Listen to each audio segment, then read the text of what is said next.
Good morning and नमस्कार दोस्तों, स्वागत है आपका एक बार फिर से आपके अपने चैनल जीके सर्च इंजन पर।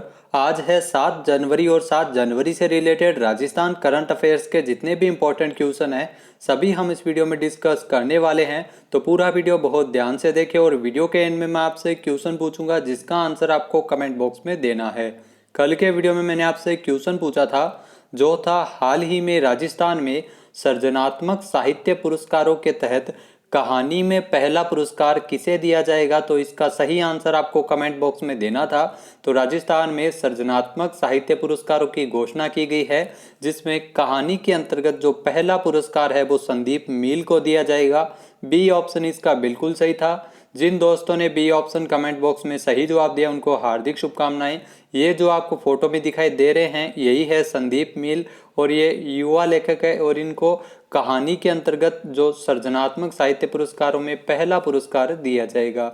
इनको इनकी कहानी जानना अभी बाकी है, इसके लिए पुरस्कार है वो मिलेगा। बात की जाए कविता की तो कविता के अंतर्गत जो कविता श्रेणी के अंतर्गत जो पहला पुरस्कार है वो कोटा के राम नारायण मीणा को दिया जाएगा। संदीप मील है जिनका संबंध है वो सीकर से है। पत्रिका समूह की ओर से वार्षिक सृजनात्मक साहित्य पुरस्कारों की घोषणा की गई है और यह पुरस्कार पंडित जाबरमल शर्मा की स्मृति व्याख्यान माला के तहत आयोजित वर्चुअल समारोह में दिए जाएंगे। 10 जनवरी को यह वर्चुअल समारोह आयोजित होगा और यह पुरस्कार है वो प्रदान किए जाएंगे। इन पुरस्कारों का शुभारंभ है वो सबसे पहले 1992 से किया गया था। नेक्स्ट यहाँ पे क्वेश्चन है, राजस्थान में दीर्घकालीन कृषि सहकारी ऋण पर ब्याज अनुदान योजना को वित्तीय वर्ष 2020-21 में लागू किए जाने की मंजूरी किसके द्वारा दी गई है। तो राजस्थान में दीर्घकालीन कृषि सहकारी ऋण पर ब्याज अनुदान की योजना है जिसे इस वित्तीय वर्ष 2020-21 में भी लागू किया जाएगा। यह घोषणा की है मुख्यमंत्री अशोक गहलोत ने। ए ऑप्शन इसका बिल्कुल सही है। आइए जानते हैं इंपॉर्टेंट फैक्ट्स। तो राजस्थान के मुख्यमंत्री अशोक गहलोत द्वारा दीर्घकालीन कृषि सहकारी ऋण पर ब्याज अनुदान योजना है जिसे वित्तीय वर्ष 2020-21 में भी लागू किए जाने को मंजूरी दी गई है। इसके लिए अशोक गहलोत द्वारा 13.25 करोड़ रुपए के वित्तीय प्रावधान को भी स्वीकृति प्रदान की गई है। इससे किसानों को दीर्घकालीन आवश्यकताओं की पूर्ति के लिए रियायती दर पर ऋण उपलब्ध किया जा सकेगा। नेक्स्ट है, हाल ही में राजस्थान सरकार द्वारा कितने जिलों में खनिज पर देय राजस्व की वसूली के लिए 60 रॉयल्टी ठेकों की ई प्लेटफॉर्म पर नीलामी की प्रक्रिया शुरू की गई है। तो हाल ही में राजस्थान सरकार की ओर से 14 जिलों के 60 रॉयल्टी ठेकों के लिए ई प्लेटफॉर्म पर नीलामी प्रक्रिया शुरू की गई है। ए ऑप्शन इसका बिल्कुल सही है। आइए जानते हैं इंपॉर्टेंट फैक्ट्स। तो राजस्थान सरकार की ओर से 14 जिलों के खनन पट्टों से निकलने वाली खनिज पर देय राजस्व की वसूली के लिए 60 रॉयल्टी ठेकों की नीलामी की प्रक्रिया है वो ई प्लेटफॉर्म पर शुरू की गई है। ये जो रॉयल्टी ठेके हैं जो अप्रधान खनिजों के जारी खनन पट्टों से निकाले जाने वाले खनिज पर वसूल की गई रॉयल्टी, कनेक्शन कॉन्ट्रैक्ट आदि के तहत वो दिए जाएंगे। इसके लिए एक मोटे तौर पर अनुमान लगाया गया है कि राजस्व है वो राजस्थान को तकरीबन 481 करोड़ रुपए से अधिक का राजस्व है वो मिलेगा इस नीलामी प्रक्रिया के माध्यम से। माइंस पेट्रोलियम विभाग के जो प्रमुख शासन सचिव है अजिताभ शर्मा, उनके द्वारा बताया गया है कि 30 दिसंबर 2020 को ई नीलामी के लिए विज्ञप्ति भी जारी की गई थी। नीलामी के लिए विभागीय वेबसाइट पर विस्तृत जानकारी के साथ भारत सरकार के जो प्रधान खनिजों की नीलामी के ऑनलाइन एमएसटीसी पोर्टल पर भी नीलामी की व्यवस्था की गई है जिससे देश और दुनिया में कोई भी व्यक्ति इस ई नीलामी की प्रक्रिया में भाग ले सकेगा। नेक्स्ट यहाँ पे क्वेश्चन है, हाल ही में केंद्र सरकार की ओर से राज्यों को विशेष सहायता राशि जारी की गई है जिसमें राजस्थान को कितने करोड़ रुपए की राशि उपलब्ध करवाई जाएगी। तो केंद्र सरकार की ओर से सभी राज्यों को विशेष सहायता राशि है वो जारी की गई है जिसमें राजस्थान को तकरीबन 501 करोड़ रुपए की राशि है वो उपलब्ध करवाई जाएगी। बी ऑप्शन इसका बिल्कुल सही है। आइए जानते हैं इंपॉर्टेंट फैक्ट्स। तो भारत सरकार की ओर से राज्यों को विशेष सहायता राशि है वो दी जा रही है जिसमें राजस्थान के हिस्से में 501 करोड़ रुपए की राशि है वो आएगी। इसमें से 250 करोड़ 50 लाख रुपए की जो पहली किस्त है वो राजस्थान को भेजी जा चुकी है और ये जो राशि है वो स्वास्थ्य, ग्रामीण विकास, जल आपूर्ति, सिंचाई, बिजली, परिवहन, शिक्षा, शहरी विकास क्षेत्र में खर्च की जाएगी। नेक्स्ट है, हाल ही में किसने ओलंपिक, एशियाई तथा राष्ट्रमंडल जैसे अंतर्राष्ट्रीय खेलों में पदक जीतने वाले खिलाड़ियों को दी जाने वाली इनामी राशि में 3 से 4 गुना तक बढ़ोतरी करने का निर्णय लिया गया है? तो राजस्थान के मुख्यमंत्री अशोक गहलोत ने यह फैसला किया है। ए ऑप्शन इसका बिल्कुल सही है।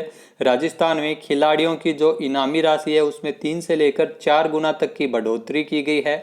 आइए जानते हैं इंपॉर्टेंट फैक्ट्स। तो मुख्यमंत्री अशोक गहलोत द्वारा ये 3 से 4 गुना इनामी राशि है वो बढ़ाई गई है, जिसमें आपको बताएं कि ओलंपिक में अगर गोल्ड मेडल जीतता है कोई खिलाड़ी, जिसे पहले 75 लाख रुपए दिए जाते थे, वो बढ़ाकर 3 करोड़ रुपए किए गए हैं। रजत पदक जीतने पर पहले 50 लाख रुपए दिए जाते थे ओलंपिक में, अब 2 करोड़ रुपए है वो किया गया है।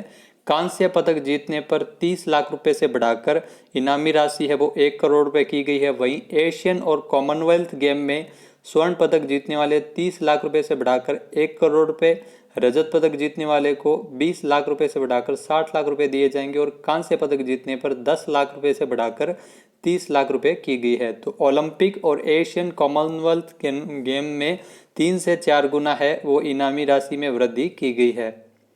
नेक्स्ट यहाँ पे क्वेश्चन है, हाल ही में राजस्थान में किसे जनार्दन राय नागर संस्कृति रत्न अलंकरण पुरस्कार किसे दिया जाएगा? तो राजस्थान में जनार्दन राय नागर संस्कृति रत्न अलंकरण पुरस्कार है वो सच्चिदानंद जोशी को प्रदान किया जाएगा। बी ऑप्शन इसका बिल्कुल सही है। आइए जानते हैं इंपॉर्टेंट फैक्ट्स। तो राजस्थान में प्रतिष्ठित जनार्दन राय नागर संस्कृति रत्न अलंकरण पुरस्कार है वो सच्चिदानंद जोशी को दिया जाएगा, जो इंदिरा गांधी राष्ट्रीय कला केंद्र के सदस्य सचिव है। जनार्दन राय नागर राजस्थान विद्यापीठ डीम्ड टू विश्वविद्यालय की ओर से जो कुलपति है colonel professor S Sarang Devot ने बताया है कि विश्वविद्यालय की ओर से गठित समिति ने सच्चिदानंद जोशी को इस वर्ष के पंडित जनार्दन राय नागर संस्कृति रत्न अलंकरण पुरस्कार के लिए चुना गया है। इस समिति की ओर से राजस्थान विद्यापीठ के उदयपुर में स्थित परिसर में 12 जनवरी को होने वाले समारोह में यह पुरस्कार है वो दिया जाएगा। नेक्स्ट यहाँ पे क्वेश्चन है, राजस्थान में कुसुम योजना के अंतर्गत किसानों को सौर ऊर्जा पंप संयंत्रों पर कितने प्रतिशत अनुदान दिया जा रहा है? तो राजस्थान में जो कुसुम योजना के अंतर्गत जो किसानों को सौर ऊर्जा पंप संयंत्रों पर जो अनुदान है वो 60% दिया जा रहा है। सी ऑप्शन इसका बिल्कुल सही है। आइए जानते हैं इंपॉर्टेंट फैक्ट्स। तो राजस्थान में कुसुम योजना के अंतर्गत किसानों को सौर ऊर्जा पंप संयंत्रों पर 60% अनुदान है वो दिया जा रहा है। किसानों को 40% राशि है वो इससे आएगी किसानों के, जिसमें से 30% तक की राशि है वो बैंक से ऋण के माध्यम से ले सकेंगे। मुख्यमंत्री अशोक गहलोत द्वारा वर्ष 2020-21 में 25,000 सौर ऊर्जा पंप संयंत्र लगाने के लिए 267 करोड़ रुपए की बजट की भी घोषणा की गई थी।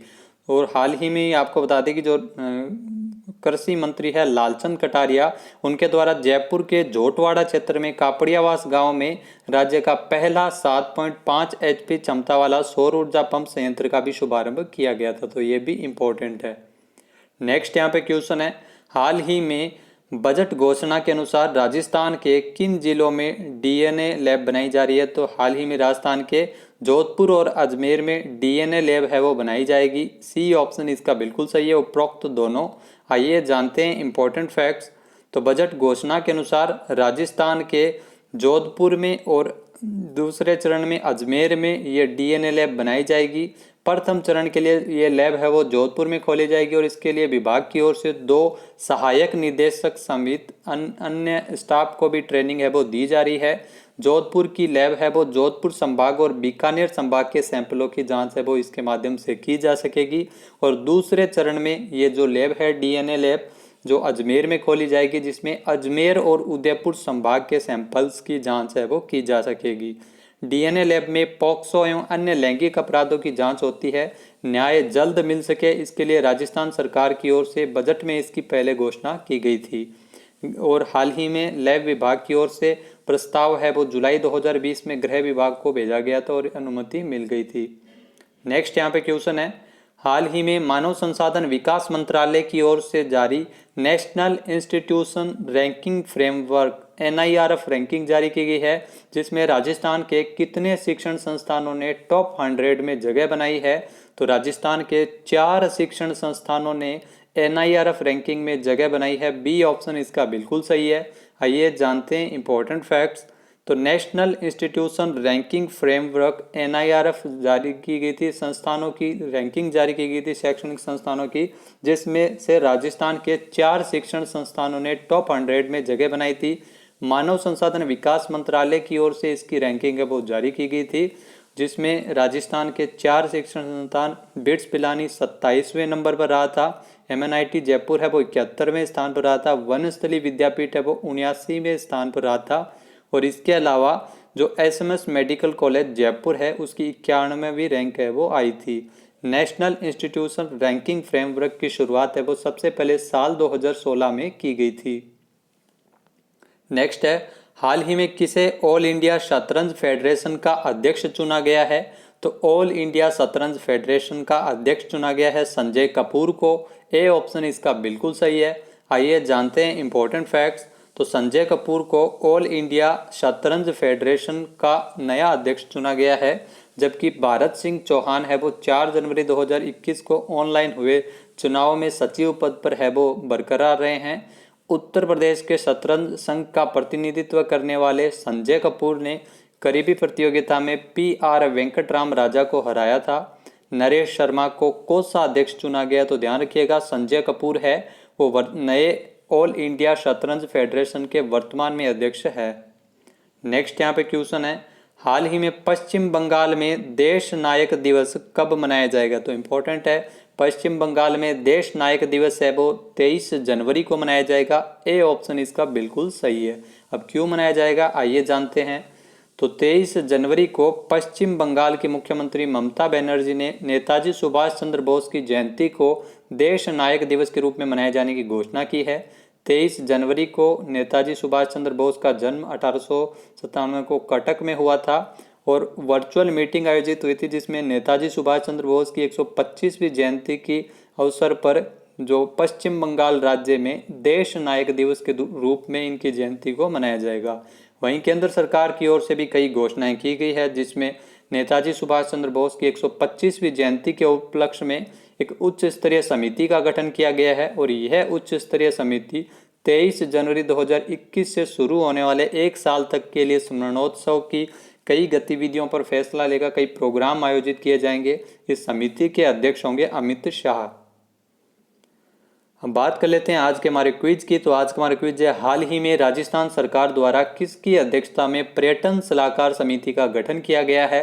एक बार फिर से सुनिएगा, राजस्थान सरकार ने किसकी अध्यक्षता में पर्यटन सलाहकार समिति का गठन किया है। इसका सही आंसर आपको कमेंट बॉक्स में देना है और अगर ये वीडियो आपको पसंद आए तो इसे लाइक और शेयर जरूर करें।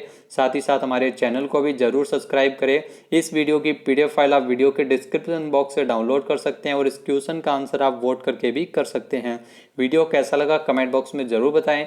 वीडियो को ज़्यादा से ज़्यादा शेयर करें, लाइक करें। वीडियो देखने के लिए धन्यवाद। जय हिंद, जय भारत, जय राजस्थान।